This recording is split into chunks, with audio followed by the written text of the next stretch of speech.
Assalamualaikum warahmatullahi wabarakatuh. Perkenalkan, saya Dr. Gigi Aniani, MDSC SP Pro Subspesialis PKI Kaki Konsultan. Saya salah satu staf pengajar di Departemen Prostodonsia Fakultas Kedokteran Gigi USU Medan. Pada kesempatan kali ini, kami akan menampilkan sebuah video pembelajaran tentang pembuatan gigi tiruan. Namun, sebelum menyaksikan video pembelajarannya, izinkan kami menjelaskan sedikit tentang gigi tiruan. Apa sih sebenarnya gigi tiruan? Nah, gigi tiruan itu adalah suatu alat prostetik yang menggantikan kehilangan gigi, baik kehilangan satu gigi, beberapa gigi, atau keseluruhan gigi, yang bertujuan untuk mengembalikan fungsi pendengaran, fungsi estetik, dan berbicara. Nah, salah satu filosofi dari perawatan prostodontik itu adalah untuk menggantikan yang hilang namun memelihara kesehatan jaringan yang tersisa. Baiklah, mari kita menyaksikan salah satu video pembelajaran, salah satu tahap pembuatan gigi tiruan. Selamat menyaksikan, terima kasih. Gigi tiruan sebagian lepasan. Nah, apa itu gigi tiruan sebagian lepasan? Gigi tiruan sebagian lepasan adalah prostesis yang menutupi sebagian lengkung rahang, didukung oleh gigi penyangga dan jaringan, serta dapat dilepas dan dipasang kembali oleh pasien secara mandiri. Salah satu prosedur pembuatan gigi tiruan sebagian lepasan atau GTSL adalah pembuatan cangkolan, pengukuran vertikal dimensi, kemudian penentuan hubungan rahang, dan penanaman pada artikulator, di mana pada video ini kita akan membahas mengenai pembuatan cangkolan pada gigi tiruan sebagian lepasan. Cangkolan merupakan penahan langsung dan berfungsi menahan, mendukung, dan menstabilkan GTSL. Cangkolan dapat berfungsi dengan baik jika merupakan satu kesatuan yang mempunyai 3 fungsi, yaitu lengan retentif. Yang kedua, dukungan atau support, berfungsi mencegah gigi tiruan bergerak ke arah gingiva. Lalu yang ketiga, lengan resiprokal, yaitu secara keseluruhannya berada pada daerah non-retentif. Sandaran atau rest merupakan bagian dari gigi tiruan yang bersandar pada permukaan oklusal atau insisal dari gigi untuk memberi dukungan vertikal pada GTSL. Fungsi sandaran adalah menyalurkan tekanan oklusal atau tekanan kunyah ke gigi penyangga, kemudian mencegah ekstruksi gigi penyangga, lalu memperbaiki oklusi pada gigi malposisi sehingga dapat berkontak dengan anatomisnya. Occlusal rest berada di permukaan oklusal atau kunyah yang berfungsi menyalurkan tekanan kunyah secara vertikal ke sumbu gigi penyangga. Untuk lingual rest terletak di permukaan dalam gigi yang berfungsi menahan pergerakan ke arah lateral dan meningkatkan stabilitas gigi tiruan. Kemudian untuk buccal rest di mana terletak di permukaan luar gigi penyangga yang fungsinya membantu menahan gaya yang mendorong gigi tiruan ke arah jaringan lunak pipi. Jenis-jenis cangkolan antara lain yang pertama ada circumferential clasp, yaitu melingkari sebagian besar permukaan gigi dari arah oklusal. Kemudian ada bar clasp di mana berasal dari arah gingiva menuju oklusal sehingga lebih estetik. Kemudian ada combination clasp, yaitu gabungan antara kawat fleksibel dengan lengan rigid yang biasanya digunakan pada kasus tertentu. Berikut adalah alat dan bahan yang digunakan. Ada tang ortodonti, kemudian ada model kerja atau model gips rahang, kemudian kawat stainless steel, lalu burner atau spiritus bila diperlukan untuk pemanasan kawat ringan. Prosedur pembuatan cangkolan di mana potong kawat sepanjang 7 sampai dengan 8 cm sesuai ukuran gigi penyangga, kemudian gunakan tang round nose untuk membentuk pegangan retentif pertama pada undercut buccal. Lenturkan kawat mengikuti kontur gigi atau mengelilingi gigi dari buccal ke lingual. Kemudian, bentuk pegangan retentif kedua di sisi berlawanan atau buccal sisi lain. Kemudian, pastikan 3 titik kontak cangkolan di mana 2 lengan retentif yaitu kanan dan kiri di buccal, kemudian bagian konektor di lingual di mana menghubungkan kedua lengan.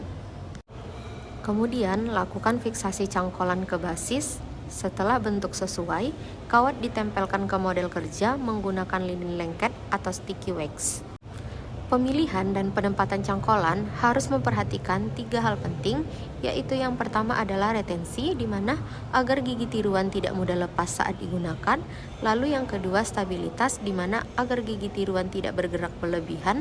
Kemudian yang ketiga yaitu kesehatan jaringan, di mana sehingga tidak merusak gigi penyangga maupun jaringan pendukung. Dengan desain clamor yang tepat, gigi tiruan dapat berfungsi optimal, nyaman, dan tahan lama.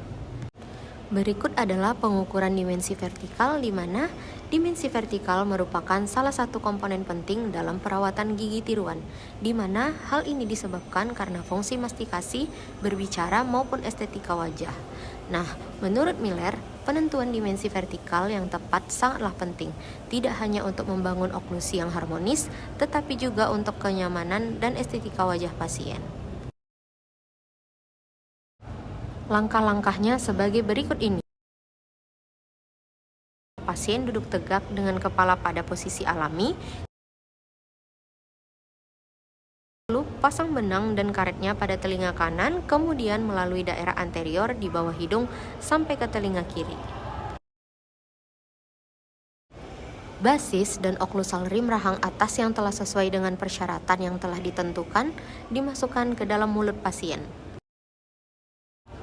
Masukkan oklusal rim rahang atas terlebih dahulu, di mana pasang oklusal guide plan atau melihat bidang oklusal, lalu lihat keseimbangan bidang oklusal dengan garis acuan.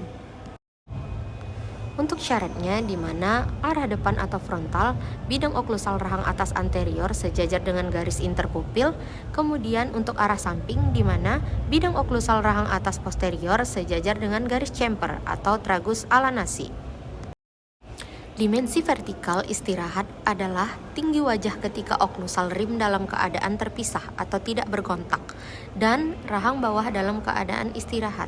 Tandai 2 titik pada ujung hidung dan ujung dagu, di mana pasien diminta untuk mengucapkan 1 sampai dengan 10, kemudian ukur antara 2 titik saat rahang bawah berada pada posisi istirahat fisiologis. Kemudian dilakukan pengukuran saat pasien dalam posisi oklusi yang disebut dengan vertical dimension of occlusion. Pasien diinstruksikan untuk mengatupkan oklusal rim rahang atas dan bawah dengan bibir tertutup. Selisih antara keduanya disebut dengan freeway space, biasanya sekitar 2-4 mm, di mana jika dimensi vertikal terlalu tinggi, pasien bisa mengalami kesulitan bicara, nyeri sendi, bahkan estetika wajah terganggu. Di mana sebaliknya, jika terlalu rendah, wajah pasien tampak lebih tua, di mana lipatan kulit semakin dalam dan fungsi pengunyahan menurun. Penentuan hubungan rahang. Setelah dimensi vertikal ditentukan, langkah berikutnya adalah penentuan hubungan rahang, di mana pada kamus istilah prostodonti atau GPT mengurutkan 7 definisi berbeda untuk relasi sentrik.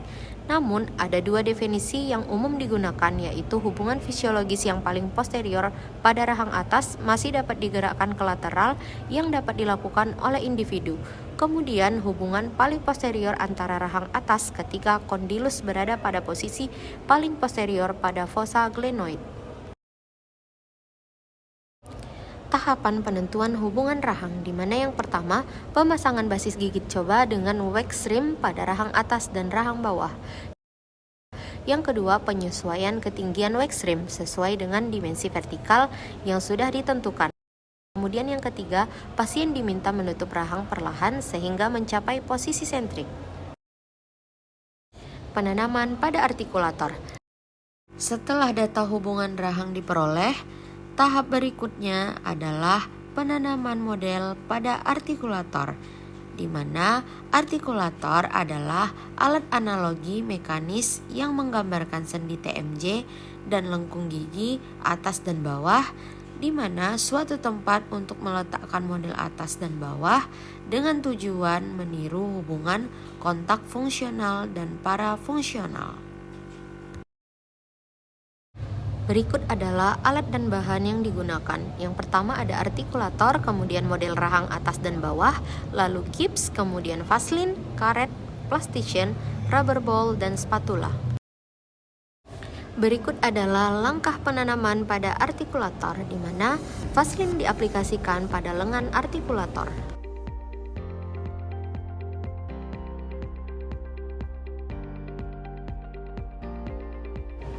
Lalu, basis dan oklusal rim ditahan dengan plastisien pada lengan bawah artikulator.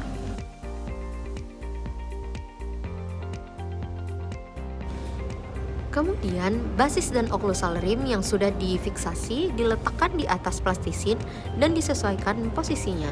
Kemudian, dataran oklusal harus sejajar dengan karet pada artikulator. Kemudian, pastikan pin insisal diarahkan ke titik perpotongan garis midline dan insisal line.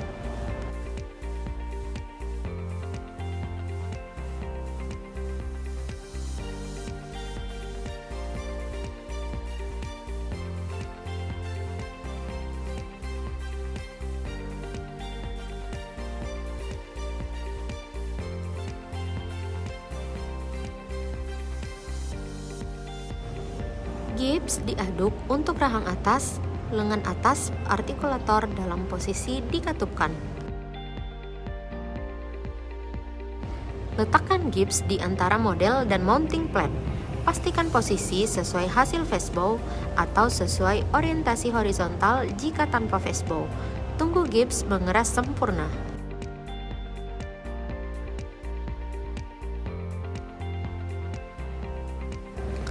Setelah gips pada rahang atas mengeras, rapikan lalu balikkan dengan bawah artikulator untuk memasang model dan oklusal rim pada rahang bawah.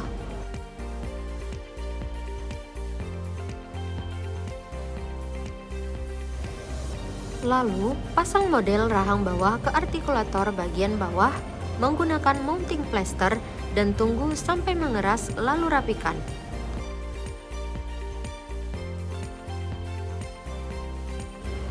Setelah gips mengeras, buka artikulator dan periksa hubungan oklusi model atas dan bawah. Pastikan tidak ada distorsi atau ketidaksesuaian.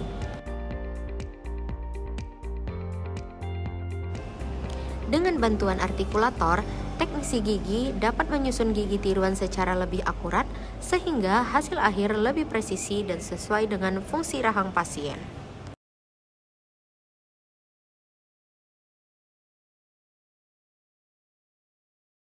Demikianlah video pembelajaran salah satu tahap pembuatan gigi tiruan. Terima kasih sudah menyaksikan dan sampai ketemu pada video pembelajaran berikutnya. Terima kasih.